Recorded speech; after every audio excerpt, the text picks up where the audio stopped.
pagi, perkenalkan. Saya Bidan Triwahyuni yang bertugas pada pagi hari ini. Selamat pagi juga Bapak. Pagi. Ini dengan Bapak Rizky dan Ibu Aza ya? Iya baik. Ada yang bisa saya bantu? Saya mau KB, tapi saya masih menyusui. Saya tidak mau pakai alat. Oh, itu iya. Di sini saya akan memberikan pendidikan kesehatan mengenai metode coitus interruptus ini ya Ibu. Ini biasa disebut dengan metode senggama terputus. Nah, Ibu apakah ada keluhan? Tidak. Baik, tidak ada keluhan ya. Nah, selanjutnya metode ini gunanya untuk kontrasepsi ya Ibu. Pengertian dari metode coitus ini yaitu atau yang disebut dengan biasanya metode senggama terputus, ini dimana alat kelamin laki-laki dikeluarkan sebelum mencapai ejakulasi. Efektivitasnya bagaimana? Efektivitasnya ini baik bila digunakan secara baik dan benar. Angka kegagalannya itu 4-27 per 100 wanita. Jadi pasangan suami istri itu harus bisa mengontrol diri ya Pak, Bu. Selanjutnya cara kerjanya bagaimana? Cara kerjanya ini alat kelamin laki-laki dikeluarkan sebelum mencapai ejakulasi. Nah, sebelum mencapai ejakulasi lalu sperma dikeluarkan di luar sehingga tidak ada pertemuan antara sperma dan ovum di dalam rahim. Manfaatnya apa? Manfaatnya itu ada kontrasepsi dan non kontrasepsi ya. Kontrasepsi ini biasanya lebih alamiah, tidak menggunakan alat, tidak perlu biaya, lalu tidak perlu pemeriksaan khusus, dan juga bisa digunakan untuk ibu yang menyusui karena tidak mengganggu produksi ASI ya Bu. Yang metode non kontrasepsi ini yaitu lebih menumbuhkan sifat saling pengertian antara suami istri. Lalu adanya peran suami dalam ber-KB. Yang ketiga yaitu tanggung jawab bersama dalam ber-KB. Nah, keterbatasannya dalam metode KB ini apa? Metode keterbatasannya yaitu sangat tergantung pada suami bisa mengendalikan diri atau tidak. Selanjutnya, memutus kenikmatan dalam bersenggama, sulit mengontrol tumpahan sperma, tidak melindungi dari PMS ya Bu, Pak, kurang efektif dalam mencegah kehamilan. Selanjutnya, ada cara melakukan coitus ini. Cara melakukannya yang pertama, sebelum bersenggama itu usahakan sepakat ya melakukan ini.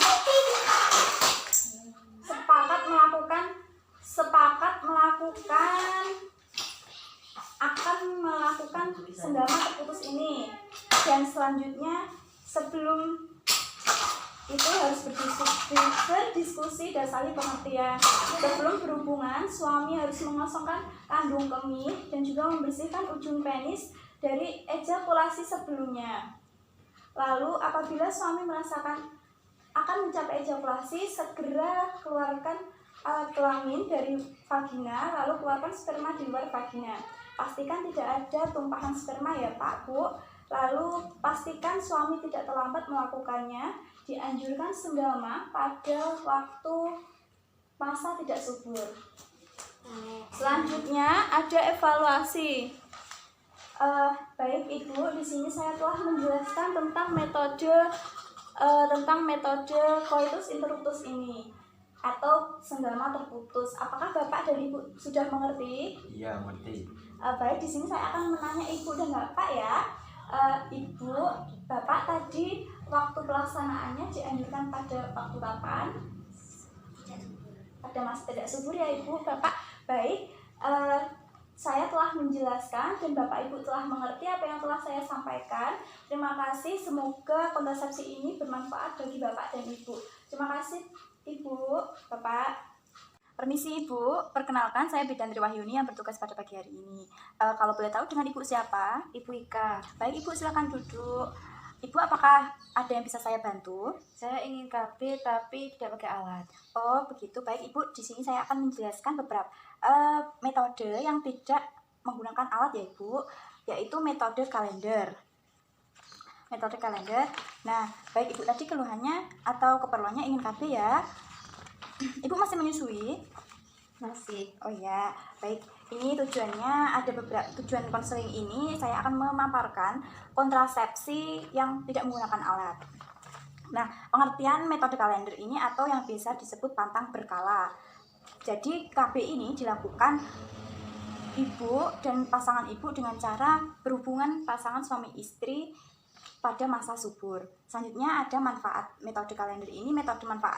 Manfaat metode kalender ini ada dua, yaitu untuk kontrasepsi dan juga konsepsi. Nah, untuk konsepsi ini biasanya digunakan para pasangan suami istri untuk mendapatkan bayi. Dan untuk kontrasepsi untuk mencegah kehamilan dan mengendalikan kelahiran. Selanjutnya ada keuntungan metode kalender. Keuntungannya lebih sederhana, lalu dapat digunakan pada setiap wanita yang sehat, tidak memerlukan biaya, hemat biaya, tidak perlu pemantauan medis, tidak perlu menggunakan alat. Keterbatasannya apa? Yaitu yang pertama, hubungan suami istri dan kerjasama suami istri harus baik. Lalu motivasi dan disiplin pengendalian diri pasangan suami istri itu harus baik. Nah, pasangan suami istri harus mengetahui kapan masa tidak subur dan masa suburnya. Wanita sendiri harus mengamati 6 kali siklus haid ya Ibu. Dan juga pasangan suami istri ini tidak bisa menggunakan tidak bisa melakukan hubungan seksual setiap saat. Selanjutnya ada efektivitas metode kalender ini. Nah, efektivitasnya ini baik bila digunakan secara baik dan benar. Dan juga lebih efektif lagi jika ibu mengkombinasinya dengan kontrasepsi lainnya. Faktor ketidakefektifannya apa? Yang pertama, yaitu penentuan masa tidak subur didasarkan pada kemampuan hidup sperma dalam reproduksi. Lalu perhitungan masa tidak subur yang tidak tepat. Pemahaman bahwa keluarnya perdarahan itu bersama dengan ovulasi. Kurang pahamnya tentang hubungan perdarahan atau lendir serviks yang keluar dengan pas waktu ovulasi. Selanjutnya, anggapan bahwa hari pertama haid dihitung dari berakhirnya perdarahan, karena itu akan mempengaruhi perhitungan masa tidak subur ya Ibu. Baik, selanjutnya bagaimana cara menghitung masa subur? Di sini saya akan menjelaskan Ibu, jika Ibu mensnya teratur 28 hari, maka hari pertama haid itu dihitung hari pertama ya Ibu. Jadi masa ovulasi akan keluar pada hari ke-12 sampai ke-16 selama siklus haid. Lalu selanjutnya jika menstruasinya Ibu tidak lancar, Ibu bisa mengamati 6 kali siklus haid. Lalu untuk mengetahui awal dari masa ovulasi ini, Ibu bisa mengambil masa terpendek dikurangi 18. Untuk mengetahui akhir dari masa ovulasi, Ibu bisa mengambil siklus terpanjang dikurangi 11. Jadi selama hasil itu sudah diketahui, Ibu bisa mengetahui kapan sih awalnya saya masa subur dan berakhirnya masa subur saya. Baik Ibu, di sini saya telah menjelaskan tentang metode kalender ini. Apakah Ibu sudah mengerti? Insya Allah. Baik, di sini saya akan mengevaluasi Ibu ya. Ibu tadi cara menghitung atau mengetahui awal masa subur bagaimana ya? Masa haid terpendek dikurangi 18. Iya, baik. Berarti Ibu sudah mengerti ya. Baik Ibu, di sini saya telah menjelaskan tentang metode kalender ini. Nah, semoga metode kalender ini bermanfaat untuk Ibu. Terima kasih atas waktunya Ibu. Semoga bermanfaat. Selamat pagi. Terima kasih. Selamat pagi Ibu. Perkenalkan saya Bidantri Wahyuni yang bertugas pada pagi hari ini. Kalau boleh tahu dengan Ibu siapa ya? Ibu Vivi. Baik Ibu Vivi, selamat pagi. Apakah ada yang bisa saya bantu? Saya ingin KB tapi masih ingin menyusui dan tidak pakai alat. Baik. Baik, di sini ada beberapa metode ya Ibu. Di sini saya akan menjelaskan Ibu mengenai metode amenorea laktasi. Nah, apa sih metode amenorea laktasi ini? Sebelumnya, apakah Ibu ada keluhan selama menyusui ini? Tidak. Baik. Di sini saya akan menjelaskan tentang metode amenorea laktasi. Nah, pengertian metode amenorea laktasi ini sendiri apa? Metode ini metode KB yang sementara dengan mengandalkan pemberian ASI eksklusif.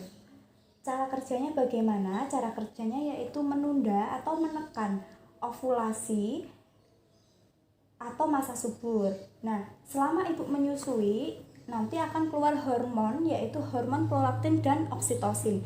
Dimana nanti jika ibu sering menyusui akan ada lagi hormon penghambat, yaitu gonadotrombin. Nah, lalu pengeluaran hormon estrogen itu akan turun sehingga tidak terjadi ovulasi. Nah, manfaat mal ini apa? Manfaatnya itu 98% efektivitasnya. Jika digunakan 6 bulan ASI eksklusif ya Ibu, dapat dimulai segera setelah melahirkan, tidak ada biaya, tidak perlu pengawasan medis, lalu tidak membutuhkan uang, tidak mengganggu senggama.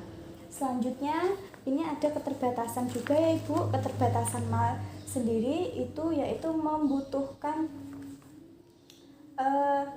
kesulitan untuk mempertahankan pola menyusui eksklusif, lalu memerlukan persiapan dimulai sejak hamil, hanya efektif 6 bulan saja, tidak melindungi dari PMS, tidak menjadi pilihan bagi wanita yang tidak menyusui.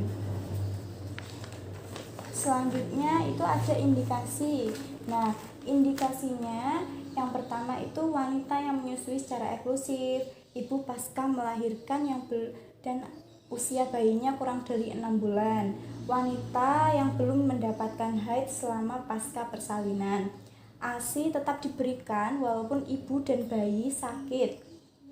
Frekuensi menyusui harus sering dan tidak terjadwal. Selanjutnya ada kontraindikasi mal. Nah, kontraindikasinya ini wanita pasca melahirkan yang sudah mendapatkan haid ya Ibu. Selanjutnya wanita yang tidak menyusui. Lalu bayi berusia lebih dari 6 bulan.